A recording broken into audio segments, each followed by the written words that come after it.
तुम्हारा चैनल ही जाने किस दिशा में जा रहा है। भगवान कैसे किसी का निमंत्रण नहीं आता, भगवान अपने आप बुलाते हैं सबको। मजा किसको आएगा, मजा तुम तो नहीं लेना चाहते हो। नहीं सर। आजमगढ़ जनपद के दौरे पर पहुंचे सपा सुप्रीमो अखिलेश यादव ने भाजपा सरकार पर जमकर निशाना साधा। सपा सुप्रीमो ने कहा कि आज मैं बधाई देने आया हूं। इस गांव में पहली बार नहीं आया हूं, इससे पूर्व भी यहां आ चुका हूं। 9 साल की केंद्र सरकार में 1 लाख किसानों ने आत्महत्या कर चुके हैं। प्रदेश में लगातार अपराध की घटनाएं बढ़ रही है। सपा सुप्रीमो अखिलेश यादव ने कहा कि सपा लगातार कार्यक्रम कर रही है। आने वाले चुनाव में आजमगढ़ से ऐतिहासिक परिणाम आएगा। पूरे देश को यहां के परिणाम का इंतजार रहेगा। आजमगढ़ आने वाले चुनाव में सबसे बड़ी भूमिका निभाने जा रहे हैं।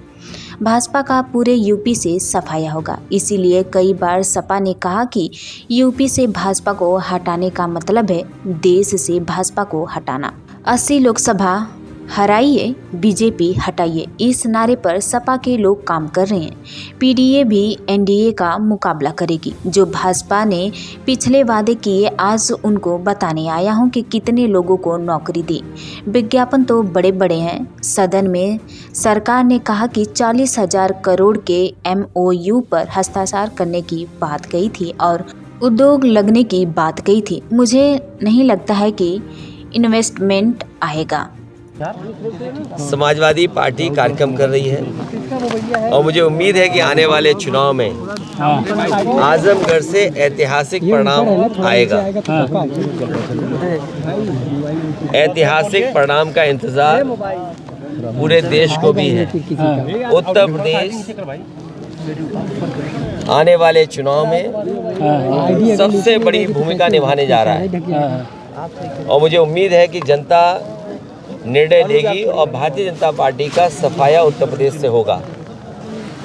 इसीलिए कई बार इस बात को समाजवादियों ने भी कहा और गठबंधन की तरफ से इस बात को कहा गया कि उत्तर प्रदेश से बीजेपी को हटाने का मतलब है देश से बीजेपी को हटना। 80 हराइए, बीजेपी हटाइए, इस नारे पे समाजवादी लोग लगातार काम कर रहे हैं। 80 को हराने के लिए क्या तैयारी है सर? पीडीए ही एनडीए का मुकाबला करेगा। पीडीए ही मुकाबला करेगा एनडीए का।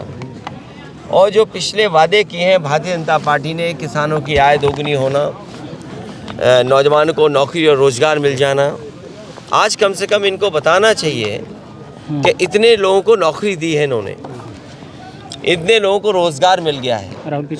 सपा सुप्रीमो अखिलेश यादव ने आगे कहा कि आज बाजार में पहले से ज़्यादा कैश मौजूद है। जिन लोगों ने कहा कि नोटबंदी से भ्रष्टाचार खत्म हो जाएगा, झारखंड में पैसा पकड़ा गया, वह किसका फ्लोवर है?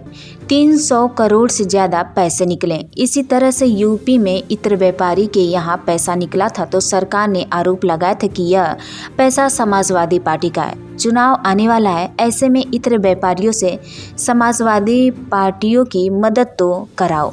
किसानों का धान नहीं खरीदा गया, घर घर बेरोजगार बैठे हैं। उन्होंने कहा नौकरी मिलेगी, पर अभी तक कुछ नहीं हुआ। आज बाजार में 70% से ज़्यादा कैश फ्लो कर रहा है। पहले से ज़्यादा कैश आज मार्केट में है। जिन लोगों ने ये कहा कि नोटबंदी होने से भ्रष्टाचार खत्म हो जाएगा, आपने, हमने, सबने तस्वीरें देखी हैं और मैं धन्यवाद देना चाहता हूं तमाम अपने यूट्यूबर्स को, चैनल के लोगों को, जिन्होंने झारखंड में जो पैसा पकड़ा गया उसकी तस्वीरें, उसकी वीडियो दिखाई।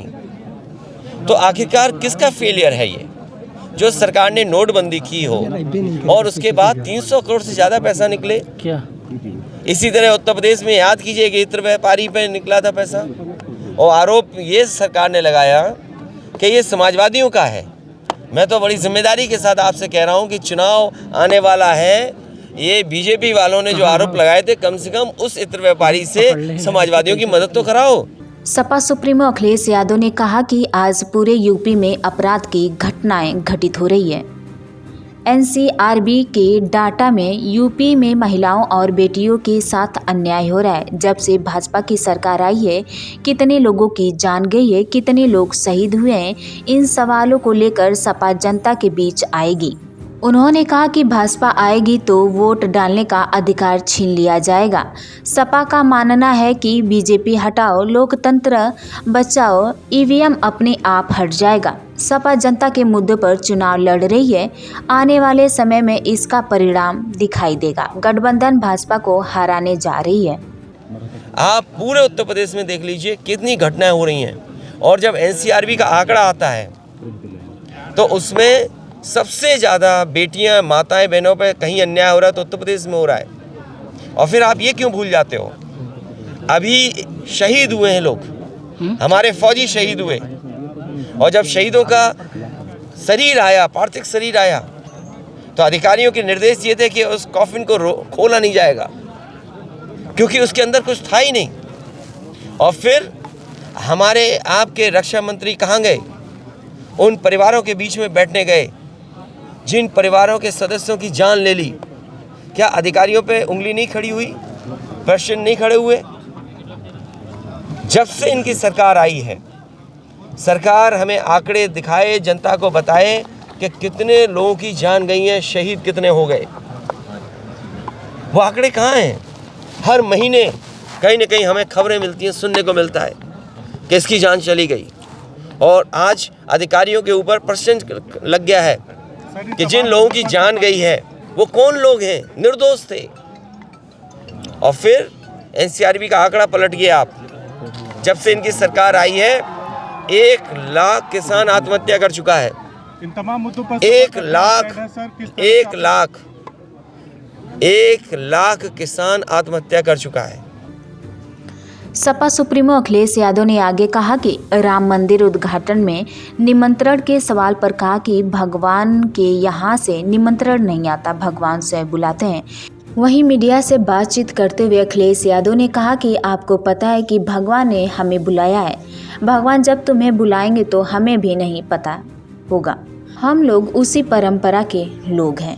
भगवान कैसे किसी का निमंत्रण नहीं आता, भगवान अपने आप बुलाते हैं सबको। आप जा रहे हैं, आप जाएंगे? भगवान, आपको पता है कि भगवान ने बुलाया हमें, और जब तुम्हें बुलाएंगे भगवान हमें भी नहीं पता होगा। तो अगर भगवान का बुलावा आ जाए तुम्हारे लिए तो क्या हमें पता होगा? सर खड़गे जी तो जब बुलावा आएगा तो हम लोग जाएंगे, हम उसी परंपरा के लोग हैं।